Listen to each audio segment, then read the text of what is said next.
Nope, we're good. We're all right. Awesome. Thank you. So because I know a bunch of people wanted to be here that couldn't be here today. So this series, this is the fourth session in our series for the Online Marketing Academy that's brought to you by Brett and the Moxie Co-work and Entrepreneurship Hub. And really our mission here is to help you write your marketing plan and increase your online marketing skills. And each week or each month, excuse me, we talk a little bit about some homework, we share some tips. And this month's going to be super focused on social media, as we discussed. Many of you received a report from us this week and or notes from us this week, which is super important. And I'm here to answer questions about them either in real time tonight, or you can email me like, hey, I read my report. Here's what my questions are, or can you tell me a little bit more about X, Y, or Z? I can tell you that there was one common theme for many of you when it came to social media, that you were really doing a good job. And there was just this one other tip that would sort of tip you over the edge, or two tips that will tip you over the edge. And I'm definitely going to cover them in tonight's session. So the first thing I want to do before we dive into that is just sort of see how it went. And if anybody had questions about their homework last month. Now, I know many of you didn't get a chance to tackle all of it. Some of you were really just so driven up by managing the holidays and your business during the holidays. I totally understand, but I did want to take a couple minutes in case any of you had questions. Your homework for last month was to really think about a list of keywords and phrases that you wanted to prioritize for 2022, review the marketing audit, but unfortunately you just got it. So, so that has taken a little bit. And let me know if you have any questions. So did anybody have questions about their sort of keywords and phrases part, or even the report if you had a chance to look at it?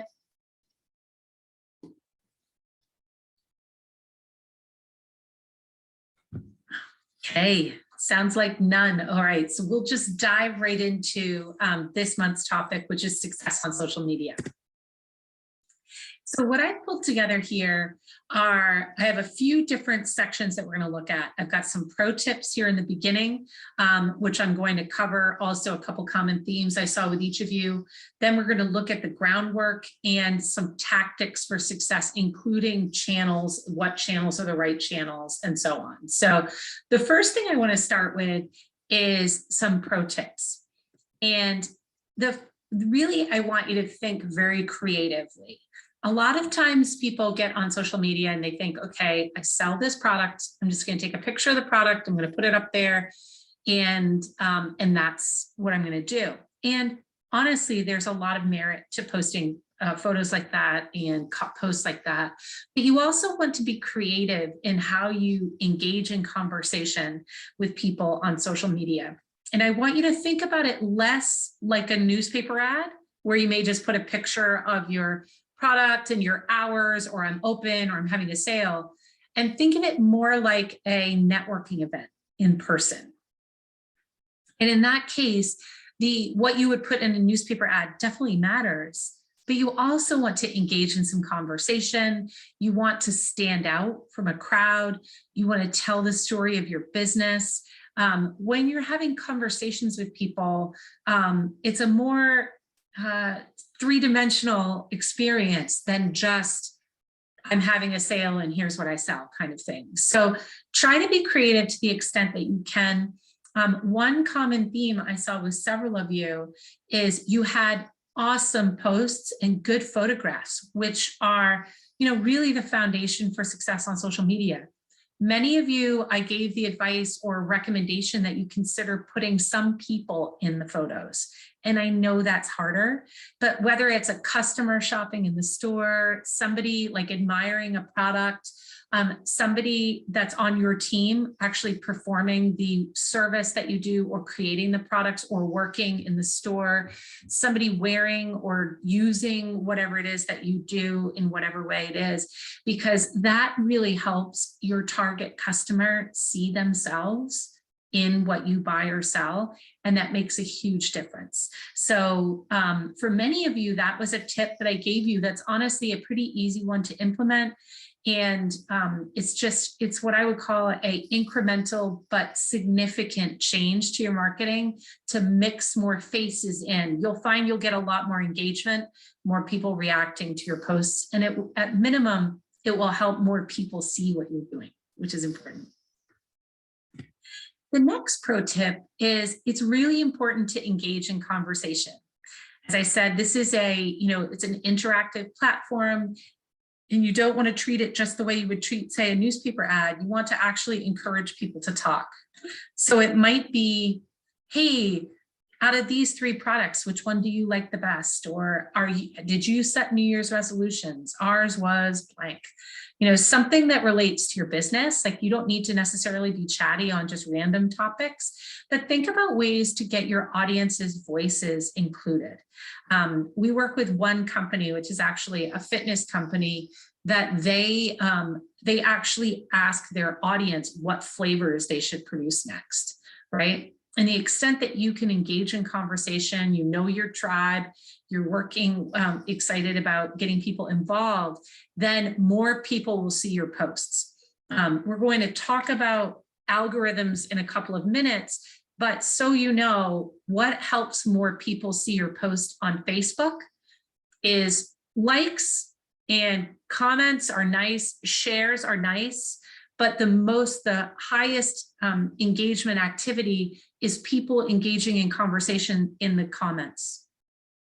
So I don't know if you've ever noticed, even in your personal Facebook feed, all of a sudden a post pops up that was like a couple of years old. The reason it popped back up in your feed is people are talking in the comments. So the more that you can get people to engage in conversation, even if it's you ask a question, a customer answers it, and then you answer them and they say thank you, that threading is what Facebook considers the holy grail of engagement. In the case of Instagram, which for many of you is your primary vehicle, Instagram, it's tagging someone else. So if I tag Brett in the comments so that he can see what you've posted, that's the holy grail there. They also very much value back and forth conversation in the comments, but it's that tag that really hits the Instagram algorithm. And in the case of LinkedIn, it's the same thing in that posts that have conversation in the comments get viewed more in the algorithm and also recommended in the engine. So conversation is a good thing. Not every post is going to be chatty, and not every company has an easy time of that. I can tell you at my company, people look at our social channels to learn something, not to chat with us.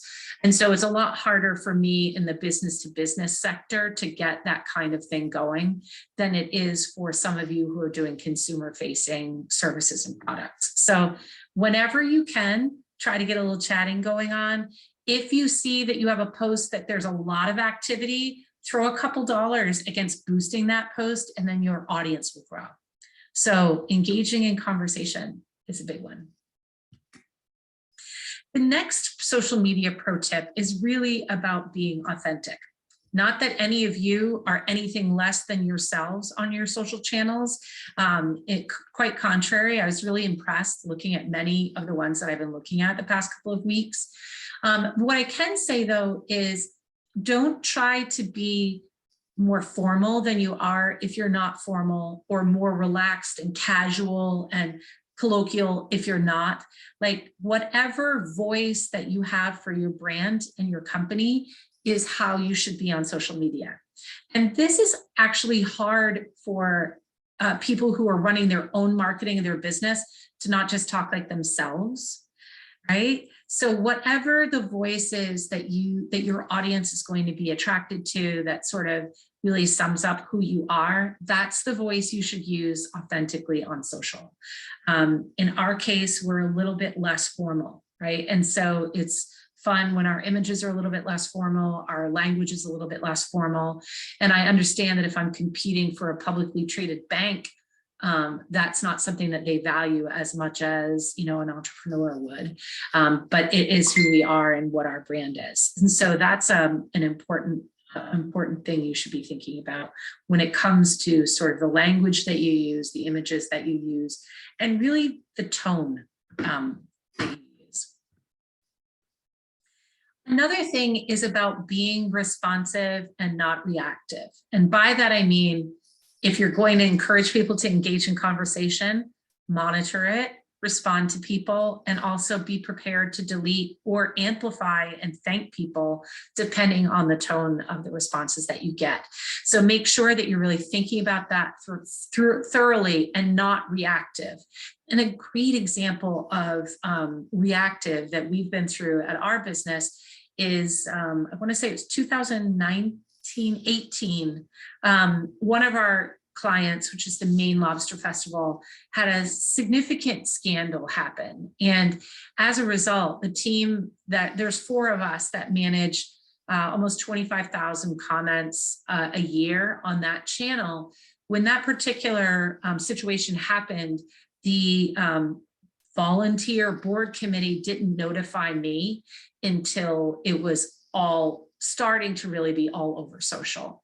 And so as a result, we were very much in reactive mode. We weren't really able to come, we had a messaging and a strategy super quickly, like literally formulated in less than hours, approved by the board that we were working from, but it definitely put us in a very reactive position.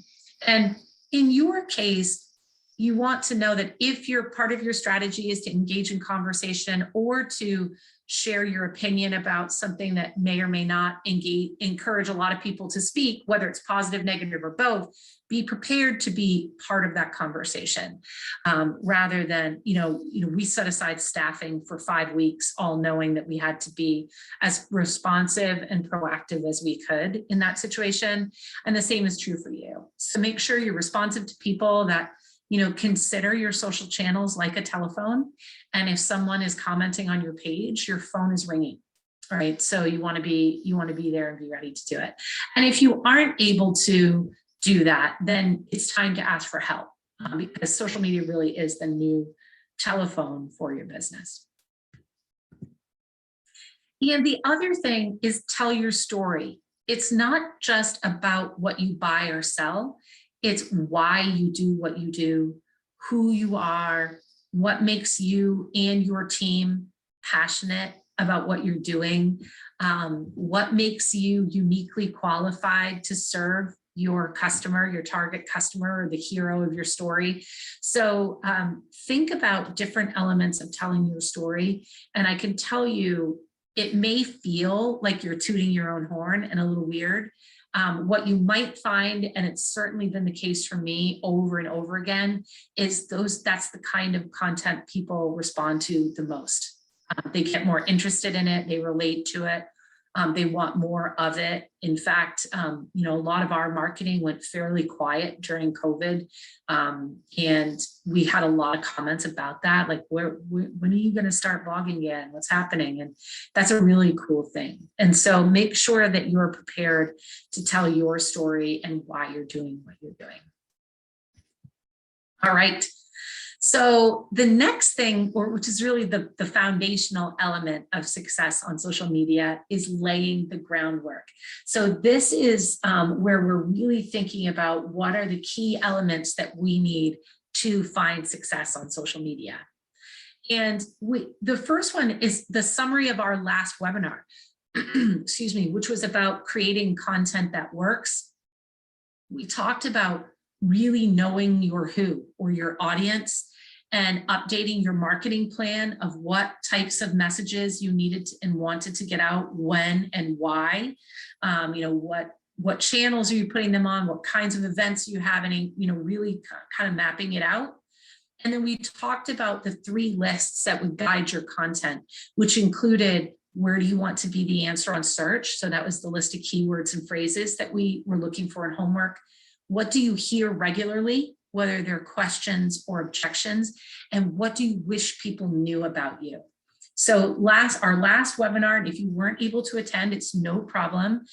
Brett's got the recording that he can make available to you, but that's a big element of your foundation of being successful on social media. And when you're thinking about your who, excuse me, or your hero of your story, your customer, this is really, you want to sort of get into the headspace of what motivates that person, what motivates them to work with you, what appeals to them about you and what you do. How do they buy? Is it on their phone? Is it in person? Is it online? Is it at a store? Is it through a retail distributor that's not even you? Like, how are they buying your product? What do they need from you? Are you saving them time? Are you decorating their home? Are you doing their taxes? Are you delighting them? Are you making their life easier? Are you making them feel like a good parent? Or, whatever it is, what are the feelings that you evoke in your customer? And what are the pain points that you relieve or assist with? Those are all things that you should be thinking about as a foundational element of being successful on social. And again, we talked about this in the session where we talked about, you're telling your story and owning your story, and that the hero of your journey is the customer and you are the guide with the plan. This is really the guide portion, which is how are you uniquely qualified to serve your customer? I can tell you at my business, just speaking for me, this is a really hard thing because our who could be many different people, right? Like, we work with retail shops, we work with lawyers and hospitals and insurance companies and real estate agents and mortgage companies and all of these different types of businesses, which seems awesome, right? Like, my business is flexible and we have skills. We've worked with so many industries. But when it comes to marketing, it makes it hard to pinpoint my who. And when I don't pinpoint my who, it means I'm not really getting in the headspace of what they need the most. Some businesses come to us to save time. Some businesses come to us because they don't know what to do. Some come to us to save money because it's cheaper than hiring an FTE. And as a result, my marketing can become much more vanilla, right? And so for you, get in the headspace of your who, even if it's not your only who, but your primary who, and then think about how you are uniquely qualified to serve them. What's the support you give them? What tools do you offer them? How do you make them feel? And what, people either run to pleasure or away from pain. What pleasure are you helping them get? What pain are you helping them escape, right? Like, start getting in the headspace of that, and that should inform what you write about and how you say it. This is really what helps you be much more dimensional and rather than flat, which is, here's what I sell and you can call me, or I do this, you can call me. It really is what makes you much more attractive to people and helps your customer become more loyal. So, and finally, use their language and not yours. So we talked about a little bit about marketing planning in our first session and covered this topic at a high level, but I want to dive back into it since we are talking about success on social media.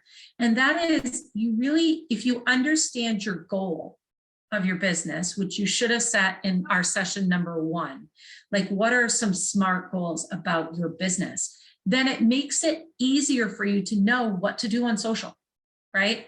If your goal is, I need to grow my brand, like, more people need to know who I am and want to buy from me, then you should be really looking for as many people as possible to see your stuff. Awareness on social media, that's your goal. And you're looking at followers, your fan count, shares, that kind of thing. If you're trying to turn customers into advocates, which is I'd say is at least a part of a goal of most of you that have been at this for a while, this means you need people to be liking, talking, commenting, engaging in the content, maybe sharing it, making a referral and recommendations.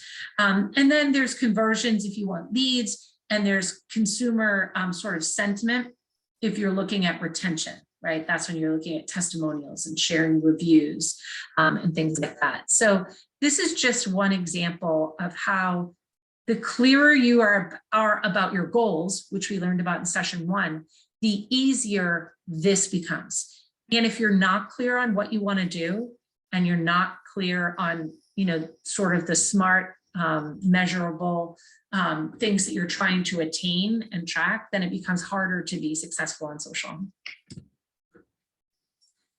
Okay, the other piece of sort of your foundational elements or laying the groundwork is to build a calendar. And we talked about this a little bit when it came to your marketing plan. It's definitely the case when you think about mapping out your social media content, is you want to know what you're going to post, where, when, and why. And for some of you, if you're doing this yourself and you're super busy, this could be as simple as a 30-day calendar with a few words on it. I'm going to post a product this day, a client testimonial this day, a link to my blog this day, without all the text. But at minimum, it shows that you have some thought around your mix. You're thinking about what you're going to post before you do it. That's the primary goal, right? Because you don't want to just wake up in the morning and write something on social and think that your cash register is going to, blow up and your phone's going to ring. It's about creating a mix there, and also reinforcing other things. Like if you have an event like today, I was like, hey, I'm super excited. I'm going to be talking with people who are coming to this particular social success event. And so my post for today was about today's event. And my company's posts for the past week have had this on the calendar. So think about how events fit in. Do you have any advertising, sales, big initiatives with your business? Is there any seasonal nature to your business? Like, hey, it's tax time, anything like that?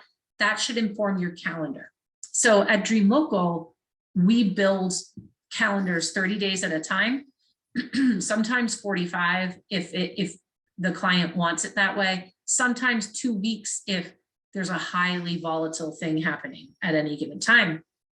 But generally speaking, 30 days at a time, and it's everything we're going to post, what the whole post is, the image, the channel, and why.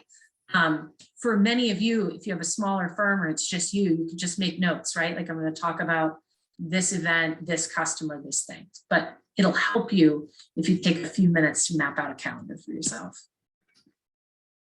And then just a few other tips on categories of content to develop, where you are the expert, trusted expert, resource, showcase your style, show you and your community, like being involved here in this big thing that the town of Lisbon is doing with their economic development efforts through Brett, show behind the scenes of you making your product or performing your service, get pictures that are really interesting to get people talking. And I think I mentioned this to several of you in the first session, but if you really want to see somebody who uses really interesting pictures to tell a story, it's Angus King on Instagram. I'm confident I told you guys that one in the first one, but it's Martin Luther King Day, and he has a picture of his wife's grandfather meeting Martin Luther King, right? Like he has compelling images that match his story, and it's why he's successful.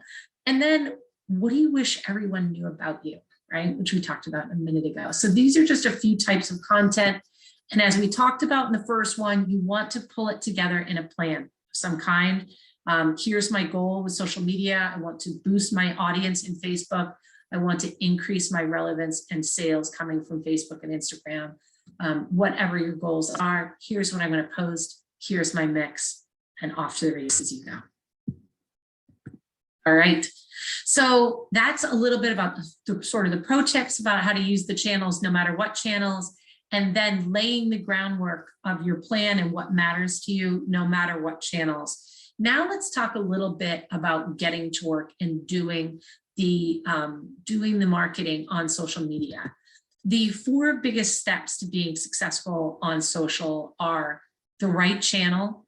When we started my business, we put everybody on every channel to show that we could do that. And what we quickly learned was not every business needs to be on Twitter, right? Some do, not all. So it's really, there's the right channels for you. You want professionally designed pages. It's not hard to do that. And I'll give you a few tips on how to do that yourself if you don't have a designer. You want engaging content. And that's what a lot of our session last month was about. And I'll give you a few pro tips for each channel. And then finally, listening and responding to people. So when it comes to the right channels, there's a reason why in our first session, we talked about, sort of planning. We've talked about really getting in the zone of who your who is. That's how you figure out the right channels, right? Like the right channel for you is where your audience is and where you can keep it updated, right? So some of you, for example, Pinterest is definitely a big place where your customers might be, but if you don't have time to keep up with it, or you don't know a lot about Pinterest, then don't start it, right? Like, you should be where you can be successful, because otherwise it's not a terribly good use of your time. So we talked about this a little in our initial session, but because it's directly relevant to what we're talking about today, I wanted to give you some statistics on each channel so you have a sense of who's there. Facebook is by far the largest, with 2.6 billion monthly active users. And an active user is defined as somebody who's logging in at least once per week.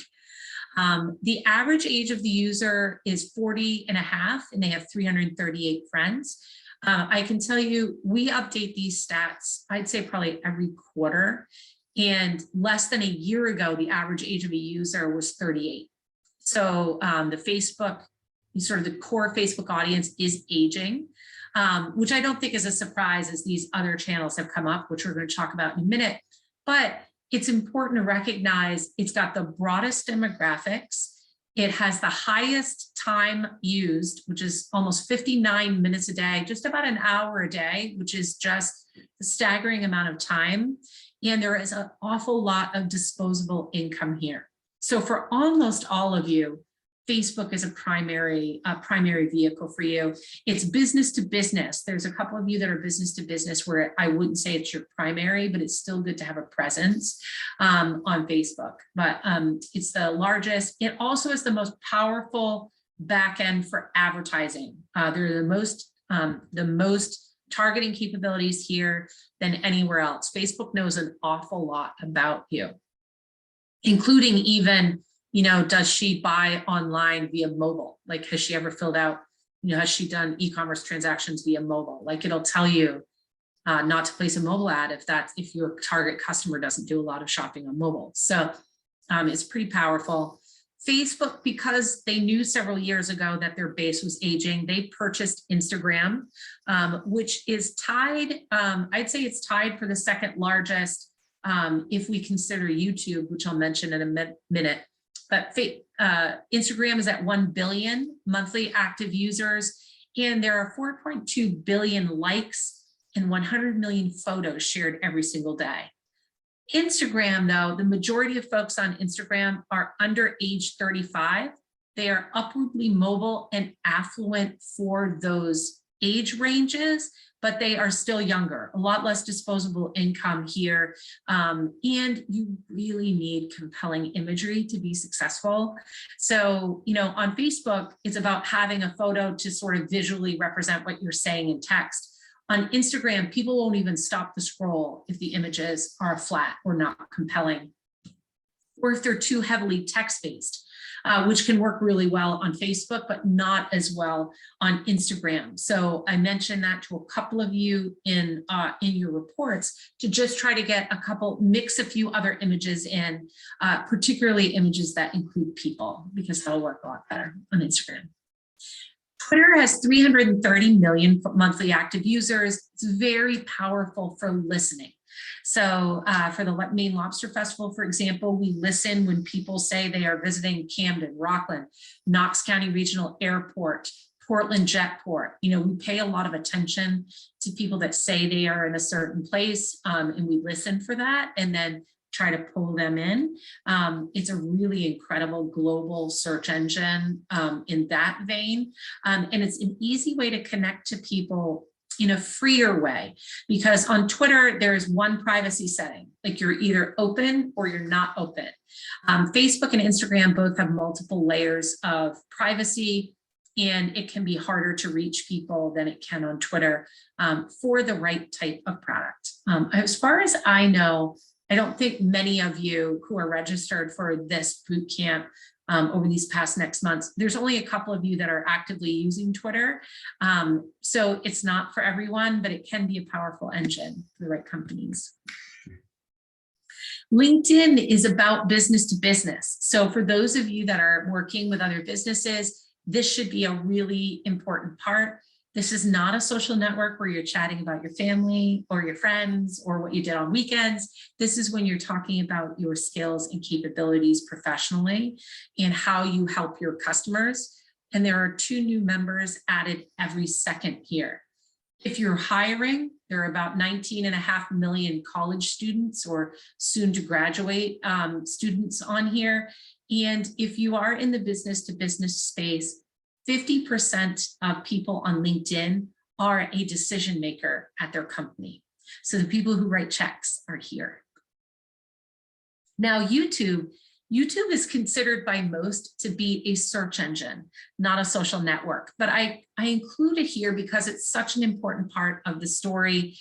People can like, comment, and share your videos. People can follow you, very similar to social. And so it's important to think about it as a channel to distribute video content. It's owned by Google, which is the first largest search engine, and YouTube is the second largest search engine. I'm sorry, I said the G word in my phone, just went nuts because I have a Google phone. Sorry about that. It thinks it needs help. It thinks I need help in some way, which is charming. So the YouTube is there. It reaches about 81% of adults in the US. So if you have a message that can be conveyed by video, you should very much consider putting it on YouTube as well. Claiming your channel is not difficult, particularly if you have a Google account already. And branding is fairly easy. And so it's really a good idea to have if you have a few videos there. We have worked with several clients over the years that YouTube ended up becoming their primary network. And then there is Pinterest. So Pinterest, this is where people go to aspire to something. They're saving something for later that they want to do, buy, wear, work on, or make happen in their lives. 85% of Pinterest users are on a mobile device. And 83% of weekly Pinterest users have bought something on the platform. So it very much leads to purchases. It just tends to lead to purchases on the customer's schedule, not yours. So this isn't the place that you say, hey, sale on Saturday, or limited quantities available. Like Pinterest is for the long haul, and it can work really, really well. We've had one of the highest conversions to retail sales happen on Pinterest, but the client needs to really want it. It needs to be the right thing for your business. But if you've got anything to do with parties, weddings, lifestyle, automotive, retail, real estate, books, parties, I think I might have mentioned that. Those are all very large categories on Pinterest, as well as clothing can work really well. Then there are TikTok and Snapchat, which for almost all of you, I think every report that I looked at, this should not be primary verticals for you. I get a lot of questions from people like really wanting to up their TikTok game. You've got a group of users here that are under 20. The vast majority of them are under 20. And in fact, only 41% are over like 16. So it is a powerful platform. It's gauging and tracking very quickly to become the most dominant in terms of time spent. Like it's really close to Facebook right now in that space. And it is growing really quickly, faster than Instagram did. And Instagram was a very rapidly growing one. So there's a lot that's going to be happening here on TikTok. But for right now, what I can tell you is there's not as much disposable income here. The algorithm tends to really feed addictive behavior. And if you want to be successful on TikTok, your content has to be super, super catchy and on point. So I'd say for this one, it's probably not a big play for any of you, at least in say your 2022 plans. But I think you'll see in 2023, as we saw with Snap, you'll start to see the passionate TikTok users getting older. And it will become much more relevant in the next 1 to 2 years. But for right now, it's still emerging, and the ROI is very elusive on both Snap and TikTok. And with With Snap, our key demographics here are growing. They're starting to get older. We now are at 62% of 18 to 29-year-olds have been here or are using Snapchat. It hasn't grown at nearly the speed of TikTok or Instagram, but people who love Snap are very loyal to Snap. So it doesn't have nearly the attrition that some of the other ones do. All right, so that's all about the channels. And which channel is the right one for you, as I said, is about where is your customer. For most of you, it's Facebook. If you are business to business, it would be LinkedIn. And then there's probably another channel that you could or should consider, either Instagram for some of you who have really visually compelling content, which several of you do. In fact, some of you are using Instagram as really your primary. YouTube if you have video, Pinterest if you have retail sales or people can buy your product online. It can be a really good one. So the next thing is you really need professionally designed pages. And I get the question a lot about, like, do I have to hire a designer? And, you know, at Dream Local Digital, I can tell you from 2009 to 2017 or 18, we set up thousands of people's channels. Like, that was a big thing people would come to us for. And, you know, it was because we knew the images, we knew how to do it. Facebook in the first 7 years of my business changed the image sizes 12 times. So it was something that, you know, you have to sort of stay on top of. But what I can tell you is, while it's helpful to have somebody who's a professional like Dream Local to help you with it, most of you can do this on your own. And if you aren't a designer and you're nervous about it, there's several different tools you can use. But one that I find that is the easiest for businesses to try on their own, if they're not a graphic designer, is a website called Canva, which is canva.com. You can create images there for free. If you put in, say, Facebook cover photo, they have several templates you can choose from, or you could just Google Facebook cover photo sizes, and it'll tell you the dimensions that you need for any different channel. Make sure that you put, if you're Googling it, make sure you put the year in. So Instagram cover photo or Facebook cover photo 2022, because you want to make sure you get the right advice. But Canva and sites like Canva can really help you take a few of your photographs and create a compelling image, if that's something that you need help with. Okay.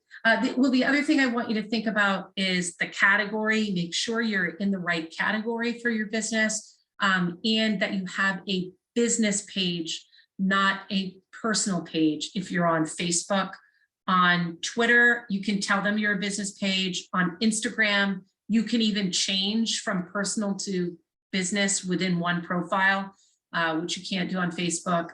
Pinterest, you can tell them you're a business. LinkedIn, you set up a business page. So Facebook and LinkedIn, you've got to do it. You have to do it in a focus graph. Okay, so we talked a lot in our last session about compelling and engaging content. So I don't want to take up tons of your time on this one in this session. But what I do want to tell you is photographs, photographs, photographs, photographs, and video are really important to getting the word out. So do quick videos with your phone, capture images all of the time, because every post needs one.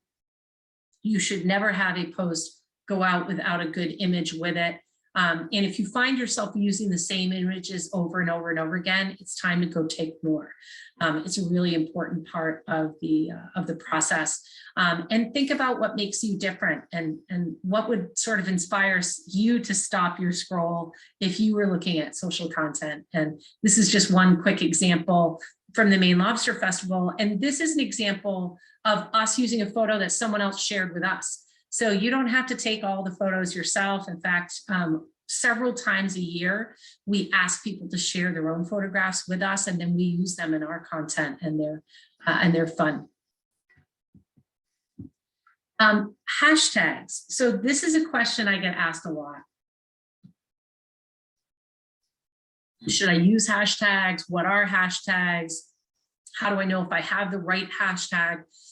What I can tell you is for most channels, hashtags are very helpful. They started on Twitter in 2007 or 8, and I was actually on the team of 22 of us that started coding hashtags to see if we could make them work. And the purpose of it is to help people find content faster. So our purpose with Twitter was if people cared about, NASCAR, that we wanted everybody to be able to quickly find every tweet about NASCAR. And so that was the original purpose of a hashtag. And on all channels now, they do work that way. Like it very much behaves that way. The origin is the term hashtag. That's something that's used in developing a database, and that's what the number symbol is for. And so it definitely works to help people find your content. Over the years, it has also allowed people to sort of add a label or a mood even to their posts, if they're like, Sunday vibes, hashtag Sunday vibes. And sometimes it's allowing you to categorize or focus on one particular product or topic. So a couple of things to consider. First one, in this image, I love this image that Louise Myers used that I shared today. The one thing I don't love about it is the last point is research. I'd tell you that's the first one. Like before you start using a hashtag, search it on the channel you're on and maybe another couple of channels to make sure that it does not have another meaning to other people. We do a lot of work. We've done a ton of work over the past 10 years with the Bangor Daily News. They had one large scale event and series that was helping really highlight addiction and the challenges of addiction. And the primary hashtag they had chosen was actually used by a beer in Australia and one sort of stoner skateboarding group. And so I had to quickly reverse, they had printed banners and signs. I'm like, guys, you cannot use that hashtag, because there's kind of a huge difference between addiction and alcohol consumption, the same thing. So research it first, make it memorable. It shouldn't just be your brand name, it should have something to do with it. So I might use hashtag online marketing, make sure it's really relevant, easy for people to understand, and use it all of the time consistently. And it really helps label your content and helps people find it and discover it quickly. Here's a couple examples of some compelling imagery in terms of, this is a day spa. We took their 3 nurses and created, a really pretty cover photo. The image itself is the profile image is their logo, and it's pretty compelling in terms of recognizable. And we have the book now button right on there. So that's just an example of, a nice design, clean design, and then having posts that sort of follow that voice. All right. So I mentioned the Facebook algorithm earlier, and every platform has an algorithm. And frankly, search engines do as well, to determine how to figure out what content they should show you. Or in a case of you as a business owner, where, and to whom are they going to show your content?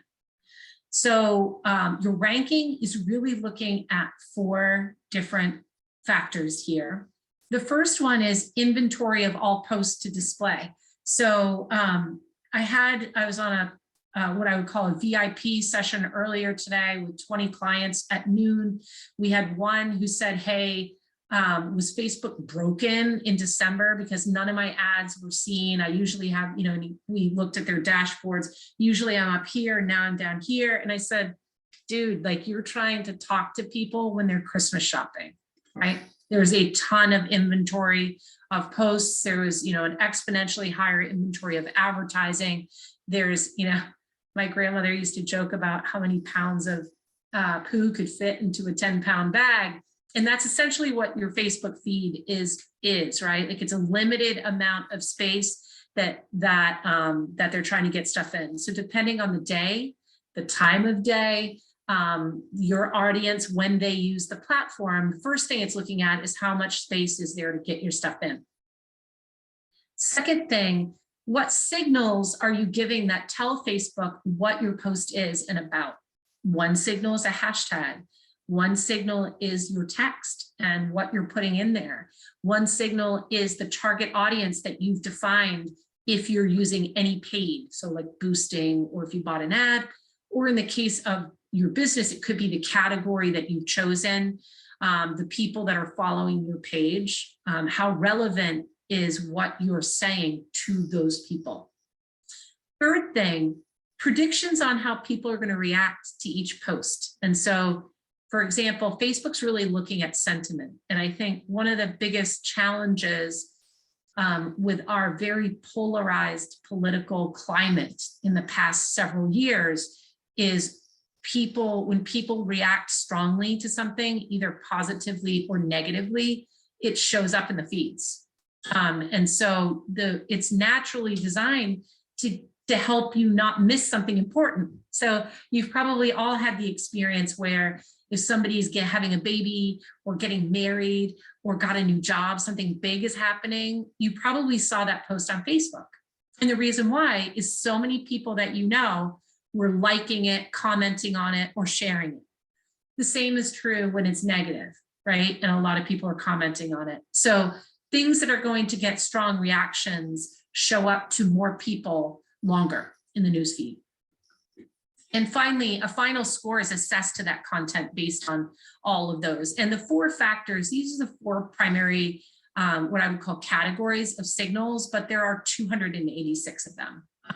So if the more you know your who, the more relevant and compelling your content and your images are to speak your language to your who, the better you will do with your content. So you want to make that algorithm work for you. So it's going to rank based on a newsfeed, and especially for a positive reaction. So as I said, the holy grail of engagement here is conversation in the comments. That was new in 2019. Before then, it was the share. Now it's definitely, they want to see conversations happening between real people. And their goal is user engagement. So what that means for you when it comes to advertising, and I'm going to talk just for a couple of minutes about advertising, and then I'm going to speed up because I know that we're getting closer to our time.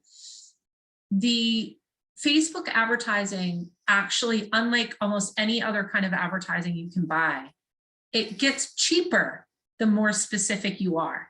So if you know who you're trying to reach, and it's, let's say it's women 25 to 50 within 5 miles of your store, or that have families and like cooking or whatever it is, the more you drill down into it, and then you have an image of somebody who fits that profile, and your content or your offer is for that, Facebook will show it to more people for less money because they want any advertising to be really relevant to the reader.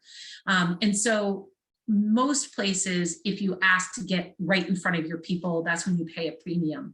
It's the opposite on Facebook. So the smarter you are about your who, the better your ad will work for the less amount of money. So I want to talk just real quickly when to use paid and when not to. There are 2 types of paid. One is you could boost your post. So I want more people to see this content that I just created in the newsfeed. And that is something that we do once a week for every client that we have.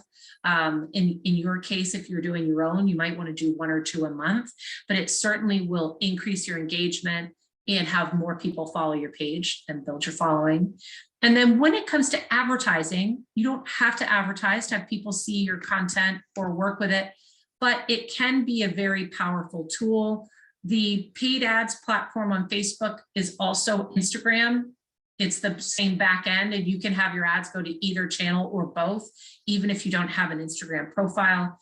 1 in every 5 minutes on mobile devices is on one of those channels, and they know who you are, right? Like it knows that I'm Shannon Kinney on this laptop. It knows that I'm Shannon Kinney on my phone. It knows that I'm Shannon Kinney on this desktop that I have right here. It's not a cookie where it thinks it knows who I am. It actually knows who I am. And so that really helps you create some smart targeting about people. You can target on location, on demographics like interests, age, sex, gender, geography, behaviors like buying on mobile, connections like who I'm connected to, like you only want to show it to people who are connected to somebody who likes this, and other partner categories. And so there are a ton of ways to target, and it can be a really successful strategy for the right customer, or for the right target goal that you have. So if you have questions about Facebook advertising or Instagram advertising, or frankly, any advertising, because we do Pinterest, Twitter, LinkedIn, TikTok, Snap, Google, YouTube. If you have any questions about any of that, we're not really going to dive too heavily into that right now, because most of you aren't at a place where you're really prepared to put budget behind that. But if you need any, I have questions, just hit me up in the meantime. My email address is going to be at the end of this session. So on Instagram, as I said, compelling imagery really matters. Like you'll see here, both of these images are of a farm that we work with, which is a wedding venue in southern Maine. And you'll see we're using a lot of hashtags here to make sure we're discoverable by brides looking for wedding or wedding locations. And they're also just not your average images when it comes to sort of angle. They're really visually appealing. Here, you really want people to save it and comment, tag somebody in the comments. Those are your big things on Instagram. And the more saves your post gets, the more likely the Instagram algorithm will put you higher in there, or even put you on the Instagram Explore page. So hashtags here are important, especially because whenever you're dealing with a much younger audience, they love hashtags like glitter, man. And so if you're on Instagram, Snap, when we're dealing with TikTok, we're using hashtags pretty heavily. So Instagram is a big one. Find the 5 or 10 that are the most relevant to you. I used an example here of one that she had a ton of them in fitness and nourishment and nutrition. And then I gave you a link to a Instagram hashtag guide. Fan engagement and calls to action can be really good. And this one, this is just such a compelling image, which is really awesome. But they're also tagging other companies and people, and they are engaging in conversation in the comments. But as I said, you really need compelling images to make it work. Your average image just really doesn't stop the average millennial from scrolling. And here I gave you a little bit of information as well about Instagram advertising. It's the same platform as Facebook advertising, and you can put your ad on both or just on one or the other. Pinterest has a very high conversion to retail sales, as I said earlier. So we really love working with Pinterest if you're trying to sell specific products, particularly if it's a more competitive landscape or people consider it. So here in the case of when we were working with sea bags, it's hard to advertise for them because a sea bag tote is a lot more expensive than your average canvas tote bag. And you really want to make sure that we help differentiate them from just an average bag that you might find, say, at Walmart or the grocery store. And so as a result, we really push them on Pinterest, and they're very successful on Pinterest because people like to collect the images, they think about them, they have a more, what I would say, a closer bond to the brand. And so Pinterest can be a really powerful platform for that. You want to start small and just optimize a couple of boards, really use keywords here. If any of you are interested in using Pinterest, like we're direct partners with Facebook, Instagram, Pinterest. If you end up stuck or you have questions about how to use them, let me know. Infographics can work really well here, and definitely put your product in context. And I mentioned that to a couple of you about Instagram as well, meaning just a straight product image is great, but you don't want tons of those. You want to see somebody using the product, wearing the product, holding the product. In the case of sea bags, you'll see here we have it in a scenic view, the bags like on on some rocks or a beach. Like, make sure it's not just all straight product shots with a white background. You really want to, you know, kind of put it in perspective. And here's a good example of a fitness and wellness client using videos and creating boards that are with different topics like nutrition and recipes, metabolic jumpstart, live stream training. She's kind of got them all pulled together into playlists. Oh, sorry, that's YouTube. Into playlists. And then here's another example of YouTube. This is a client that we started working with 10 years ago and put him on YouTube because people want to hear the product and they like to see it as well, which is drums.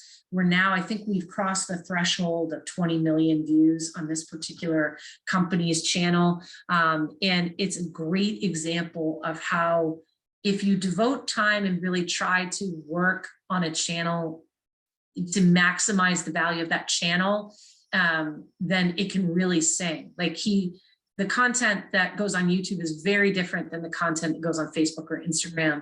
And as a result, because YouTube was embraced, it's really working well. I think we're at 60,000 subscribers now and about 20 million views overall, but it's a really great example of somebody maximizing the value of YouTube. Here, you really want to mix and set some specific goals about what you're trying to do. And remember, it's a search engine too. So make sure that you optimize for search. So with Drum Center of Portsmouth, even though we have thousands and thousands of subscribers, I also want to make sure if somebody's just looking for a Paiste symbol, that we show up, even if they don't know who Drum Center of Portsmouth is. So make sure that you're optimizing for search. Okay, I see we're running out of time, so I'm going to move quickly through the next couple of slides and then open it up for questions and give you your homework. I apologize that I didn't pace this a little bit better, but if you have questions and I didn't hit them, let me know. With YouTube, I've got some pro tips to help you rank higher, and you will get a copy of this presentation. Brett's going to send it out to you. With Twitter, I gave you some pro tips, which hashtags are pretty important on Twitter. And remember that it's a conversation. It's not a broadcast engine. It's definitely a back and forth conversation. When it comes to LinkedIn, this is, especially if you're business to business, you want content here that's really relevant. And I have some pro tips here on maximizing both your profile as well as your business page for LinkedIn. With TikTok, really good video is what makes it work, right? Like, so good video and fun graphics are what's going to make TikTok, excuse me, and Snapchat really work. If you're trying to find, you know, there's a couple of great client businesses on both of those channels. If you're interested in some ideas of who to follow, let me know. There's a lot of young millennial musicians on TikTok that are just killing it because it originated as a music site. On Snap, I love Taco Bell. I can't help it. Like, they come up with some really fun content there. And finally, the final piece here, it's about listening and responding. So make sure that, like I said, it's a phone. And when people are writing to you, they expect you to answer them. And here I included an example of Coffee by Design, which is a Maine-based coffee company. What I loved about this is when they announced a new product, the company posted it. But then when somebody asked a question, the owner and founder of the company, Mary Allen Lindemann, started answering people, and then the company started answering people, which was definitely not Mary Allen. So you'll see that it's a conversation, and they're really engaging that way on Facebook here, which I really loved.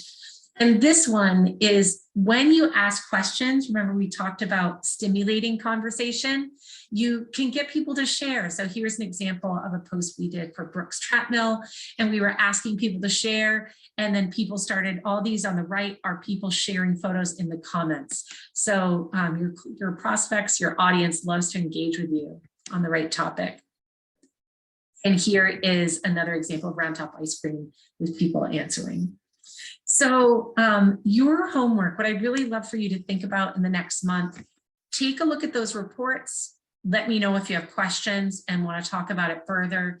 If you have questions about advertising or your social or have any ideas that you need to discuss, definitely hit me up. But you should be considering setting your goals for social media for at least a quarter if not longer. Choose one channel, and this month really implement a calendar and a strategy. Like, try to think ahead of time what you're going to post and why you're posting it. How do you want to make people feel, or what do you want them to do? And then measure your results. And I'm looking forward to some of you sharing next time. So we're right at our 7 o'clock hour. I apologize. That was a full hour this time. Does anybody have questions before you all break and go back to your busy lives? I wondered, so I have a farm with animals. I wonder, do animals get the same amount of engagement as people? Yes, yes. People love animals. I mean, you've probably heard about like cat videos. People love animals. They love baby animals. They love animals at play. So I think seeing some of your animals at the farm keynote would be super compelling. And I think it would really help people feel what you feel when you're so passionate about the farm.